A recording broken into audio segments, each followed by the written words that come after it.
Today in Bits, we're going to talk about finishing your 3D prints. Alright, so you've got your object right off the 3D printer. Now it still looks like a piece of plastic, and if you want it to look like something else, you're going to have to put in a little bit of work. There's a ton of different processes for finishing a 3D object for painting. I can't talk about all of them, so I'm just going to tell you about the ones that I've done. When you take an object off a 3D printer, it's going to have layer lines in it. Those layer lines are the thickness of the individual layers of plastic that are built up when the thing is printed. You can change that layer height in your software, and if you have it very, very small, the print's going to take a long time. If you have them large, the print won't take as long, but you're going to have a lot more work to do. Hiding those layer lines is really what the finishing process is all about. First, let's talk about vapor smoothing.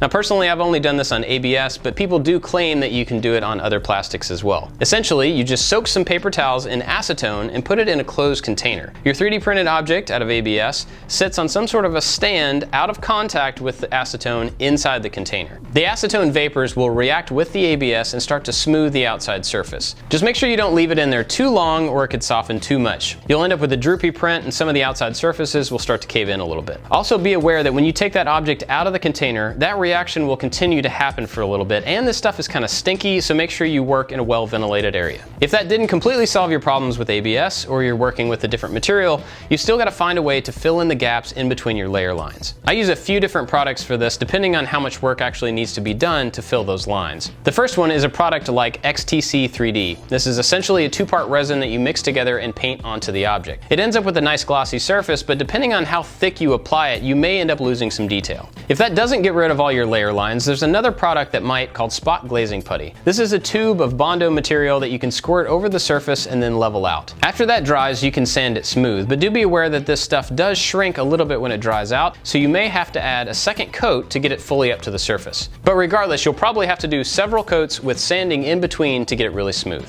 There's one more thing that I do on top of all these other processes, and that's paint the entire thing with a filler primer. This is a really thick primer in a spray can that you can just spray over the entire surface. After it dries, you're going to sand it, and that's going to knock down all the high points.